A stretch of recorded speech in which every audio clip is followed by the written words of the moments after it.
Hello ladies and gentlemen, MarauderEX here with more game collecting goodness. Today we're going to be working on the PSP collection. So let's get that started off. PSP was not my handheld of choice until a friend of mine got one. And then I saw all the stuff that you could do with it, and I saw all the remakes for it. And you'll notice most of my collection is remakes and limited editions. And limited editions of remakes. That's the PSP for you.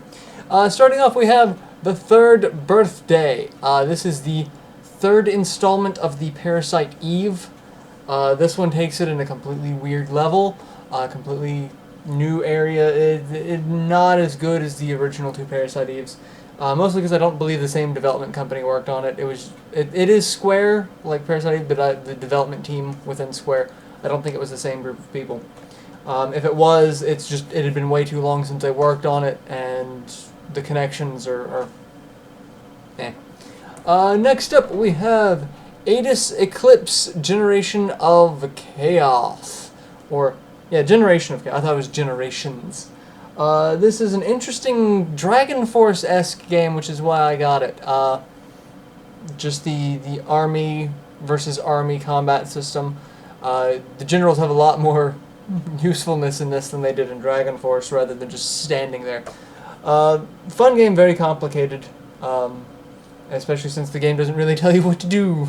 The manual is next to useless too, so it's just hey, we're going to throw you in and see what happens. Next up, one I have not gotten a chance to actually play yet, but it looked really interesting, so I added it to the wishlist, and it looks like it's a tactical RPG, so Blazing Souls Accelerate, and as you can see, I still have the price sticker on. I have a price sticker on a lot of these. I need to remove them. I haven't gotten to cleaning my PSP cases. But it was done by Axis. Not Axis as in like my cat, but aka SYS games. They seem to be doing really well on the niche role-playing games, especially on the PSP. Let's see. Next up, Bust-A-Move Deluxe. This is the deluxe edition, apparently. Or it's the deluxe Bust-A-Move. It's basically just Bust-A-Move again on the PSP. Lots of Bust-A-Move ball-busting puzzles. It's fun because I have an obsession with breaking colored balls. With little tiny dinosaurs that did not start off in this franchise. This is just getting into weird places. I'm sorry. Next up, Castlevania: The Dracula X Chronicles. This is Castlevania Rondo of Blood. This was the first. This is a huge compilation of games. I got it for Symphony of the Night. I wanted a handheld version of Symphony of the Night because I play the hell out of Symphony of the Night. I sit there, I just start it, and I see how far I can get before I get bored and stop playing for that session. And that's why I got this. But seeing the rest of the history where Richter Belmont comes from, it was nice.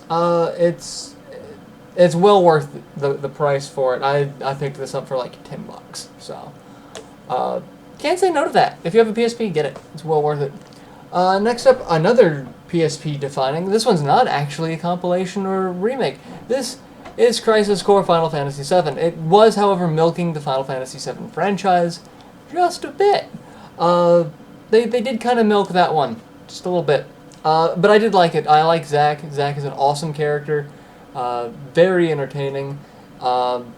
Somehow they made Cloud seem even more like a pansy. I don't even know how it's possible, but they did.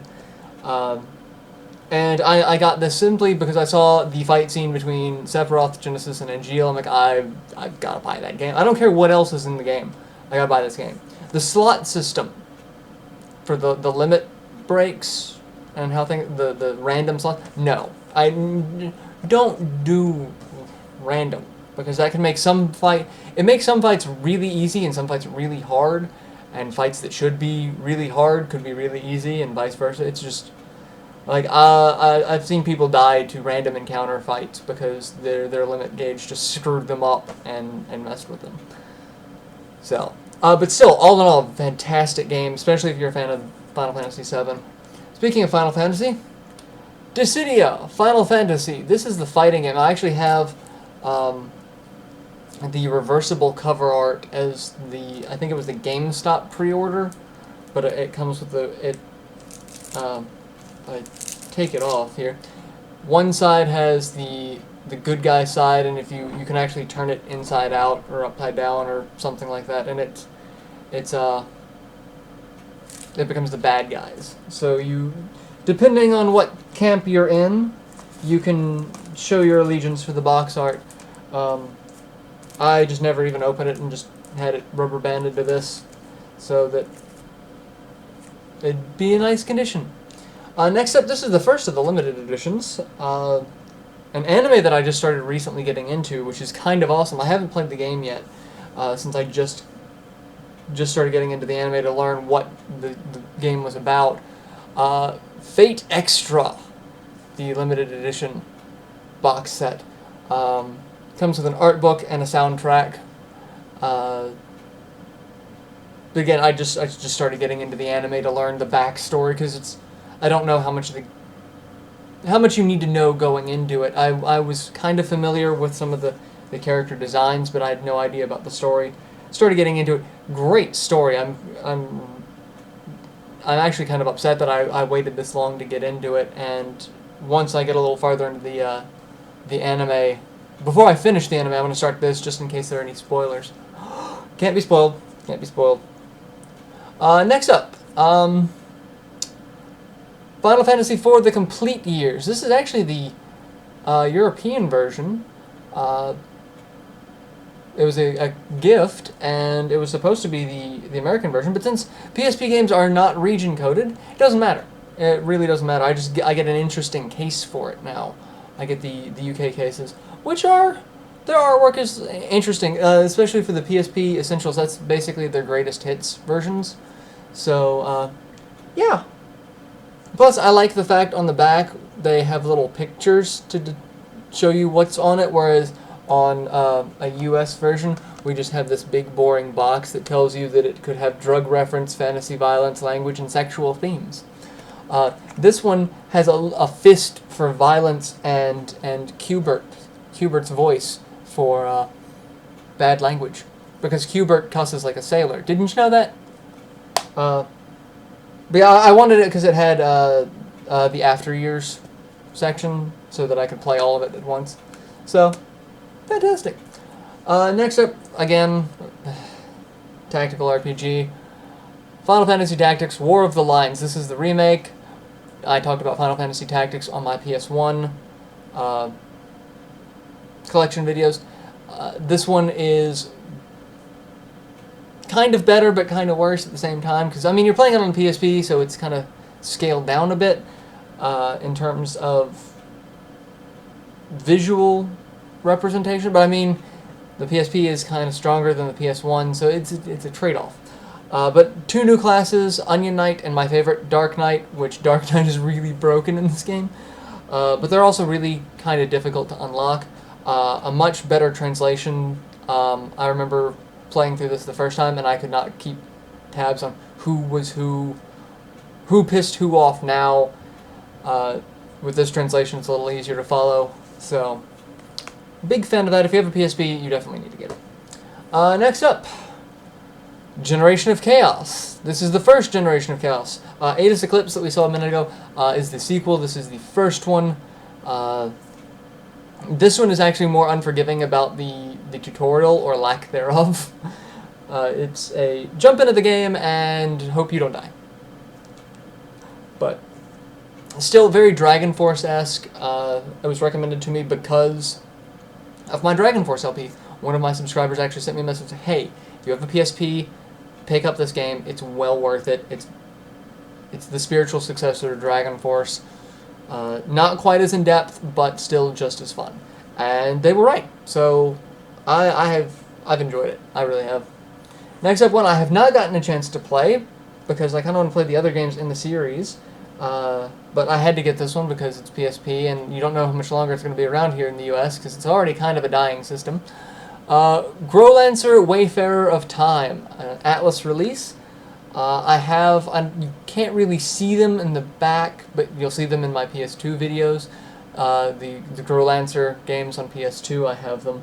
So I wanted to play through all of them in case they were all connected. I don't know much about this franchise other than I got into it way too late because it was a Working Designs release originally for the PS2, and then it switched over to Atlas, I believe, for the second one on the PS2. But picked this one up because JRPGs. Why not? That's my second weakness next to tactical RPGs.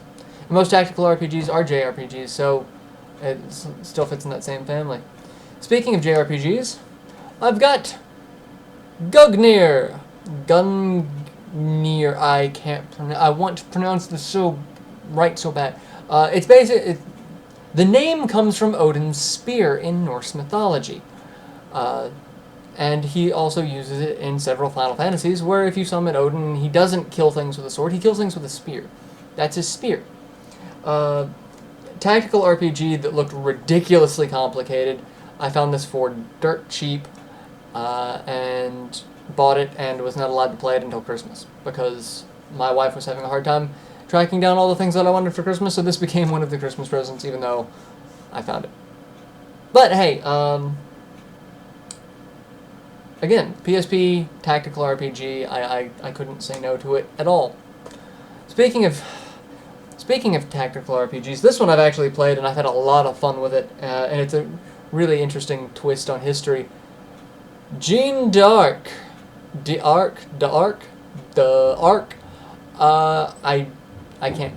never learned Klingon, so things with excessive apostrophes and then vowels, how do I deal with that? How do I English? But it's a tactical role-playing game based off of Joan of Arc, where you get a magic bracelet that gives you superpowers and super armor and all sorts of cool abilities. It's a ridiculously entertaining game. It's really cool. It has a nifty battle mechanic, and the friend of mine who gave this to me was ecstatic that it was a Joan of Arc tactical role-playing game, and that it was a game that the women in the series are not depicted as tits on legs. She was very impressed with that, so I told her that once I was finished with it, I'd let her borrow it and play it so that she could enjoy it. So thank you for that. You'll get it one of these days. You'll get to play it. Next up, Kingdom Hearts Birth by Sleep. Because my wife is a Kingdom Hearts fanatic, I kind of wanted to just stick with the main entries, but then when we got Chain of Memories and learned that the little side stories like this do connect in kind of major ways, and if you do kind of miss it, it can throw you off. And this explains a lot about why that kid looks so much like Roxas, why Mickey has a Keyblade, and who those other two people are, and if you've played Kingdom Hearts 2, how this all fits in with the secret movie at the end. I have not played this at all because I'm waiting for my wife to finish it and beat it, and I think she's at the final boss fight at this point, but I will get around to this. Plus, I'm expecting this to actually, if they do Kingdom Hearts 2.5 on the PS2, I'm expecting this to be on it because it's the only other game I can see them linking to. So it'd be Kingdom Hearts 2, Birth by Sleep, and then the movies from another game. If they follow the same pattern that 1.5 is doing, of doing Kingdom Hearts 1, Final Mix, Chain of Memories, and then the cutscenes from 358 by 2. So, anyway, that's neither here nor there. Next up, another collector's edition box set. This is from Xseed, who are the spiritual successors to Working Designs, and I love them to death, and I buy anything that they release, pretty much. Legend of Heroes, Trails in the Sky. It's a Falcom title. This one comes with the big box, musical soundtrack, double-sided poster and world map, and a pin that you can wear. Getting all this stuff in and out of the box is kind of a pain.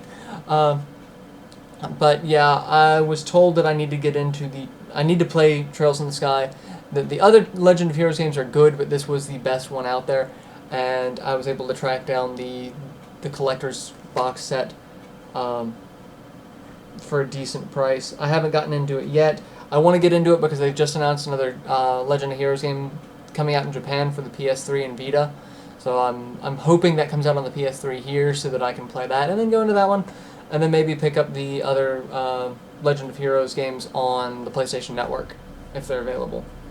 Because finding them around here just seems like a pain.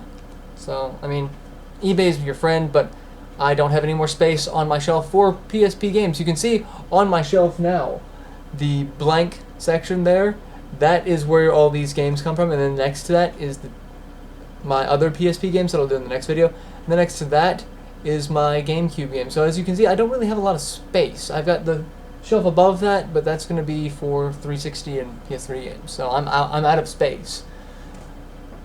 That's my biggest problem. I'm out of space. Out of space, need to buy a bigger house for my games. Alright, last in this video, another Exceed Big Box Collector's Edition. Lunar Silver Star Harmony is what it is. I don't remember what I called it in the PS1 collection video, but Lunar Silver Star Harmony is a remake of Lunar Silver Star for the PSP. New anime scenes, new voice acting, new sprites, new everything. Like they basically redid the game from the ground up, but kept pretty much everything core about the game there. So it's like an HD remake of Lunar is about it, because they don't change too much about it in terms of game mechanics. They do fix a couple of the broken things that I've heard, but the Collector's Edition comes with soundtrack and exclusive collector cards. So, well worth it, especially considering that I have the other two Lunar big box sets. I might as well get this one.